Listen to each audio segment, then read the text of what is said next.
Hi friends, वापस स्वागत है एक नई कहानी के साथ। और आज की कहानी बहुत ही इंटरेस्टिंग होने वाली है, तो पूरा कहानी जरूर देखें। और आज की कहानी है पहला प्यार और आखिरी मौका। शाम का समय था। वर्मा जी का घर रोशनी से सरोबार चांद सा जगमगा रहा था। मेहमानों की भीड़ लगी हुई थी। बच्चों की नजरें मिठाइयों और आइसक्रीम के स्टॉल पर टिकी हुई थी। नौजवान युवक युवतियों भी टेढ़ी निगाहों से एक दूसरे को निहार रहे थे।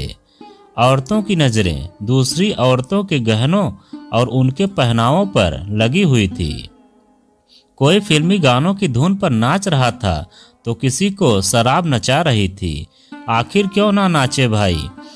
आज वर्मा जी की इकलौती बेटी ज्योति की मेहंदी जो है, सब लोग खुश नजर आ रहे हैं, लेकिन ज्योति का चेहरा कुछ लटका हुआ सा उदास नजर आ रहा है। उसकी नजरें उसके फोन पर टिकी हुई हैं। हर 2 मिनट बाद वो किसी को फोन मिला रही थी, लेकिन उसके चेहरे पर पड़े सिकन के निशान बयां कर रहे थे कि कोई उसका कॉल रिसीव नहीं कर रहा है। अंश कॉलेज के जमाने से ही उसका फ्रेंड, उसका पहला प्यार था। वो उसे बहुत चाहती थी। उसने बहुत बार घर वालों से कहा भी था कि वो सिर्फ अंश से प्यार करती है और उसी से शादी भी करना चाहती है, लेकिन वर्मा जी ने उसकी एक न सुनी। हर बार उनका यही जवाब होता कि अंश का चरित्र कुछ ठीक नहीं है और न ही उसका कोई भविष्य है। ज्योति पुरानी यादों में पूरी तरह से खोई हुई थी कि तभी उसका फोन बजना शुरू हुआ। हाँ, ये वही नंबर था जो वो न जाने कितने समय से मिलाए जा रही थी। वो बोली, हेलो अंश, अब तुम्हें क्या चाहिए? क्यों फोन कर रही हो? दूसरी ओर से आवाज आई, कल मेरी शादी होने वाली है, बस आखिरी बार बात करना चाहती हूँ। मुझे कोई बात नहीं करनी। उसी अमेरिका वाले डॉक्टर से बात कर लो जिससे कल शादी करने जा रही हो। यार, मेरी मजबूरी भी तो समझने की कोशिश करो कभी। ये शादी क्या मैं अपनी खुद की मर्जी से कर रही हूँ। पूरी जिंदगी मैंने सिर्फ तुमसे प्यार किया है, लेकिन मैं घर वालों के खिलाफ भी तो नहीं जा सकती ना। एक बार फिर सोच लो ज्योति, ये तुम्हारी जिंदगी है, फैसला भी तुम्हारा खुद का होना चाहिए।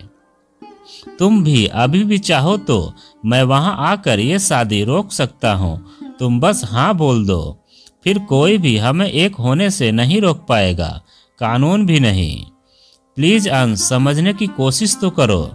ये जिंदगी मेरी जरूर है, लेकिन जिन लोगों ने यह जिंदगी दी है, मैं उनके खिलाफ कोई ऐसा कदम नहीं उठा सकती जिसकी वजह से वो लोग जिंदगी भर पछताते रहें।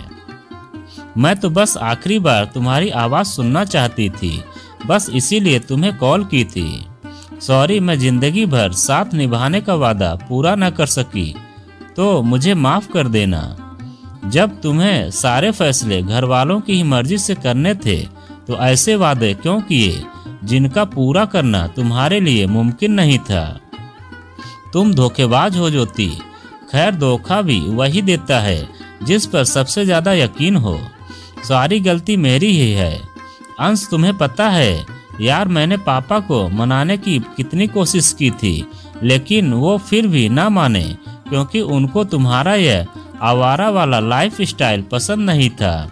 मैंने भी ना जाने तुमसे कितनी बार कहा था कि कोई ढंग की नौकरी ढूंढ लो, लेकिन तुमने मेरी एक न सुनी।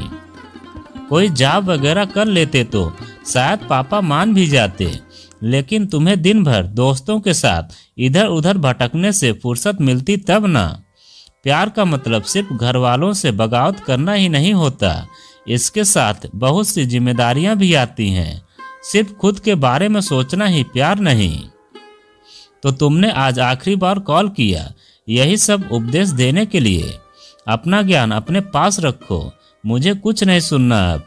मैं बस अब इतना जानता हूँ कि मैं तेरे बिना जी नहीं सकता, मर जाऊंगा मैं, और तुम जानती हो इसके जिम्मेदार कौन होगा। इतना कहकर अंश ने फोन डिस्कनेक्ट कर दिया। ज्योति अब गहरी सोच में डूब गई। अंश की चिंता उसे अब खाए जा रही थी। पुरानी यादों का सफर शुरू हुआ। वो पल याद आने लगे जब वो कॉलेज में पढ़ रही थी और अंश उसके पीछे पड़ा हुआ था। उसने उसे कई प्रेम पत्र दिए, लेकिन ज्योति का जवाब हर बार ना होता। अंत में एक दिन उसने मर जाने की धमकी दी। ज्योति ने कोई प्रतिक्रिया न दी तो उसने ब्लेड से अपने हाथ की नस काट दी। फिर जाकर ज्योति को उसके प्यार का एहसास हुआ और धीरे धीरे वक्त के साथ साथ उनका प्यार बढ़ने लगा। ज्योति बीते वक्त की दुनिया में इस कदर खोई हुई थी कि उसे पता ही नहीं चला कि कब उसकी हथेलियों पर मेहंदी लगा दी गई। उसने उस मेहंदी को देखा और वास्तविकता से परिचित हुई। अब वह दो दुनिया के बीच में आ खड़ी थी, जहां एक ओर उसका पहला प्यार उसके अतीत की परछाइयां थी और दूसरी तरफ उसका आने वाला कल। ज्योति को समझ नहीं आ रहा था कि अब क्या करूं। वो तबीयत खराब होने का बहाना बनाकर सहेलियों से अलग हुई और अपने कमरे की तरफ चल दी। अपने हाथ में लगी मेहंदी के डिजाइन को वो देखने लगी और आने वाले कल के बारे में सोचने लगी। लेकिन बीच बीच में बेचारे अंश का ख्याल भी उसे परेशान करने लगा। ख्यालों में खोई ज्योति की कब आंख लग गई उसे बिल्कुल पता न चला। अगले दिन सुबह के 6 बजे वह बिस्तर से उठी। उसने हाथों में लगी मेहंदी को निहारा। मेहंदी का वो गाढ़ा लाल रंग जो उसकी नई जिंदगी की शुरुआत का सबूत था, जो उसकी आंखों में छाने लगा। लेकिन तभी अगले ही पल अचानक अंश की तस्वीर उभर कर उसके जहन में आई। देखते ही देखते दोनों तस्वीरें एक दूसरे में समा गई और अंश का वो मुस्कुराता चेहरा गहरे लाल रंग में डूब गया। उसके हंसते मुस्कुराते चेहरे से अगले ही पल खून टपकने लगा। ओह माय गॉड, वो चिल्लाई। उसका भ्रम टूटा और वो वास्तविक दुनिया में आई। अब सिर्फ मेहंदी ही नजर आ रही थी, लेकिन अंश का ख्याल अभी भी उसके दिल में उथल पुथल मचाकर उसकी बेचैनी बढ़ा रहा था। कहीं वह कुछ कर न ले। एक बार फिर फोन करती हूँ। कल रात ढंग से बात नहीं हो पाई, उल्टा मैंने ही उसे खरी खोटी सुना दी थी। माफी मांग लेती हुई उसने सोचा। अंश को फोन मिलाया, लेकिन ये क्या, फोन बंद बता रहा था। उसने फिर कोशिश की, लेकिन सारी कोशिशें बेकार साबित हुई। उसका डर घड़ी की टिक टिक के साथ बढ़ता गया। किसी अनहोनी की आशंका से वो इतना घबरा गई कि मजबूरन उसे वो फैसला लेना पड़ा जो उसके खुद के उसूलों के खिलाफ था। उसने अपनी डायरी खोली और लिखना शुरू किया। पापा, आई एम सॉरी, मैं यह शादी नहीं कर सकती।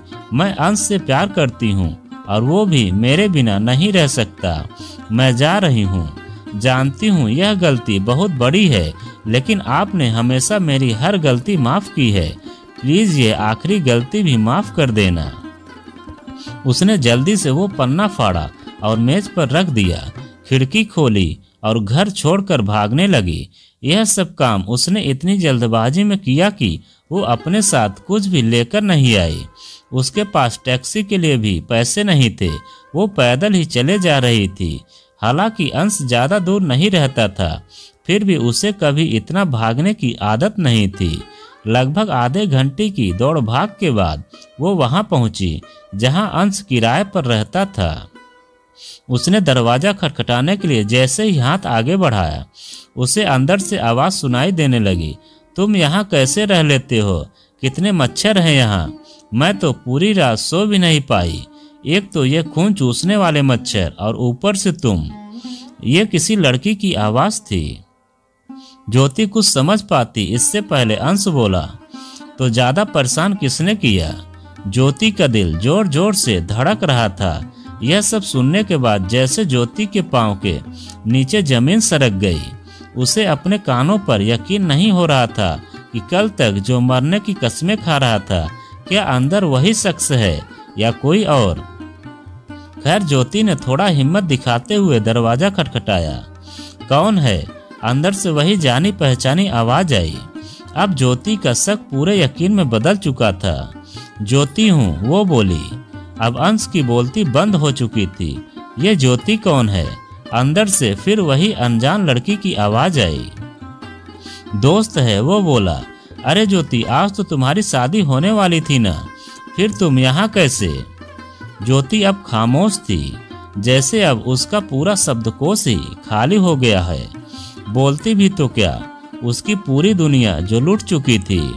उसने आगे कुछ न कहा और न ही अब उसमें कोई अच्छा थी आगे कुछ कहने सुनने की।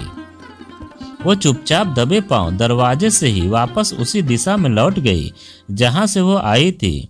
मन ही मन खुद को कोस रही थी कि वो उसके कदम वापस घर की तरफ आगे बढ़ रहे थे, लेकिन जैसे उसके मन में वक्त का पहिया पीछे भूतकाल की तरफ घूमने लगा। अब वो एक साथ दो दुनियाओं का सफर कर रही थी। 2 साल पीछे जाकर कहीं वक्त का पहिया वो पहिया रुका। ज्योति उस दौर में पहुंच गई जब पूरे कॉलेज में ज्योति और अंश का प्रेम मशहूर हो रहा था और किसी परिचित व्यक्ति ने यह बात उसके पापा को बता दी। ज्योति के पापा ने उसे पास बुलाया और बोले, बेटा ये मैं क्या सुन रहा हूँ, तुम उस लफंगे के साथ दिन भर हाथ में हाथ डाले सड़कों पर घूम रही हो। यही सब करने के लिए कॉलेज जाती हो क्या? सॉरी पापा, मैंने आपको तो सब कुछ बताने ही वाली थी। मैं और अंश एक दूसरे से प्यार करते हैं। हम लोग कॉलेज के बाद शादी करना चाहते हैं। बेटा तू अभी नादान है, तुझमें लोगों को पहचानने की समझ नहीं और ना ही मैं प्यार के खिलाफ हूँ, लेकिन अंश तेरे लिए सही लड़का नहीं है। यह दृश्य ज्योति की आंखों के सामने घूम रहे थे कि तभी उसे एहसास हुआ कि उसने आज क्या गलती कर दी। वो दौड़कर घर की तरफ जाने लगी, इससे पहले कि वो खत जो उसे भागने से पहले पापा के लिए लिखा था उसके पापा के हाथ न लग जाए। उसे घर पहुंचना ही होगा, उसने सोचा। दौड़ते दौड़ते वो घर पहुंची। चारों ओर सन्नाटा फैला था, जैसे कल तक शादी की जो रौनक थी वो आज किसी मातम के सन्नाटे में बदल गई हो। मकान को रोशन करने वाले छोटे छोटे बल्बों की मालाएं निकाली जा रही थी। जो लोग कल तक रंग बिरंगे कपड़ों में नजर आ रहे थे आज वो कहीं दिखाई नहीं दे रहे थे। शादी का टेंट, साउंड सिस्टम, सब सामान वापस गाड़ी में पैक किया जा रहा था। फिर धीरे धीरे लोग वहां से जाने लगे। वो सीधे दौड़कर घर में घुसी। उसने देखा परिवार के अधिकांश सदस्य अब सफेद कपड़ों में है। क्या हुआ? वो चिल्लाकर बोली। वर्मा जी नहीं रहे। एक सज्जन ने दबी हुई आवाज में कहा, कैसे हुआ? हाई ब्लड प्रेशर था, हार्ट अटैक आ गया। ज्योति अब मौन थी, जैसे उसे कोई सांप सूंघ गया हो। वो दौड़कर अपनी माँ के पास गई और फूट फूट कर रोने लगी। वो लगातार रोए जा रही थी और दूसरी तरफ वर्मा जी की अर्थी को तैयार किया जा रहा था। आई एम सॉरी पापा, प्लीज उठ जाओ। अर्थी के पास जाकर वो चिल्लाने के लगी, माफ कर दो, आपने हमेशा मेरी हर बात मानी है, प्लीज ये भी बात मान जाओ। जैसा आप बोलोगे मैं अब वैसा ही करूंगी। माफ कर दो, मैं आपके बिना नहीं जी सकती। प्लीज मुझे अपने आप से दूर मत करो, प्लीज उठ जाओ। कुछ तो बोलो, डांटो मुझे, चाहो तो मार भी लो, लेकिन कुछ तो बोलो। मैं नहीं रह सकती आपके बिना। रोते समय ज्योति को यह सब एहसास हुआ कि वो अपने पापा से कितना प्यार करती है। हालांकि कुछ देर पहले जब वो अंश की हकीकत से वाकिफ हुई तो उसे बहुत बुरा लग रहा था, लेकिन वो दर्द इस पीड़ा से बहुत मामूली था। लोग, दार्शनिक, विद्वान और विचारक सभी कहते हैं कि एक लड़की का पहला प्यार उसका पिता होता है, जो उसे बिना किसी शर्त के प्यार करता है और उसके लिए दुनिया की हर तकलीफ झेल लेता है और बदले में कुछ नहीं मांगता। शायद यही कारण है लड़कियां अपने प्रेमी या पति में अपने पिता की ही तस्वीर ढूंढती हैं। और ये भी लोग कहते हैं कि किसी चीज की कीमत उसके खो जाने के बाद ही पता चलती है। आज ज्योति को लोगों की वो बात और सच्चे प्रेम का अर्थ समझ आ गया था। ज्योति जोर जोर से रो रही थी, उसकी आंखें नम पड़ गई थी, चिल्ला चिल्ला कर गले की हालत खराब हो गई थी। लेकिन तकदीर में जो लिखा हुआ था उसे मिटाया नहीं जा सकता और न ही बीते हुए कल में वापस जाकर उसे सुधारा जा सकता है। क्या जिंदगी दूसरा मौका देती है? शायद कभी नहीं। उठ जाओ बेटा, आज तुम्हारी बारात आने वाली है। और नींद में क्यों चिल्ला रहे थे बच्चे? मैं यही तो हूँ तुम्हारे पास, आंखें खोलो। आज बहुत काम करने हैं, उठ जाओ जल्दी से। वर्मा जी बोले। ज्योति ने आंखें खोली। उसके पापा उसके सामने खड़े थे। सपना टूट चुका था। जिंदगी ने उसे दूसरा मौका दिया था। इस डरावने सपने ने उसकी आंखें खोल दी थी। वो बिस्तर से उठकर पापा के पास गई और उसे गले लगाकर बोली, आई एम सॉरी पापा, आई लव यू। वर्मा जी हैरान थे कि कल तक गुमसुम रहने वाले ज्योति को आज अचानक क्या हो गया, लेकिन ज्योति खुश थी, मानो आज पूरी दुनिया की दौलत उसे मिल गई हो। उसे पता चल गया था सच्चे प्रेम का अर्थ, और प्रेम ही पहली प्राथमिकता होनी चाहिए। लेकिन इससे पहले यह जानना भी जरूरी है कि प्रेम आखिर है क्या। ज्योति ने एक सपने में ही प्रेम के वास्तविक अर्थ को समझ लिया था, या यूं कहें कि उसे जिंदगी ने दूसरा मौका दे दिया था। लोग अपनी पूरी जिंदगी गंवा देते हैं, लेकिन फिर भी यह साधारण बात उनके पल्ले नहीं पड़ती, जो बात ज्योति को एक रात में पता चल गई थी। लेकिन यह भी सच है कि जिंदगी बेरहम है, यह हर किसी को दूसरा मौका नहीं देती। आज भी समाज में ज्योति जैसी हजारों लड़कियां हैं जो बहकावे में आकर अनजाने में ही उन लोगों को तकलीफ देती हैं जिन्होंने अपनी पूरी उम्र ही उनके लिए समर्पित कर दी थी, जिन्होंने अपने बच्चों से निस्वार्थ भाव से प्रेम किया, लेकिन कभी एहसास नहीं जताए, बदले में कभी कुछ मांगा नहीं, जिनके लिए प्रेम ही प्राथमिकता रही, जिन्होंने वास्तव में प्यार किया, वो प्यार जिसमें छल कपट नहीं था, सिर्फ प्यार था। और प्यार का मूल्य तो सिर्फ प्यार देकर ही चुकाया जा सकता है।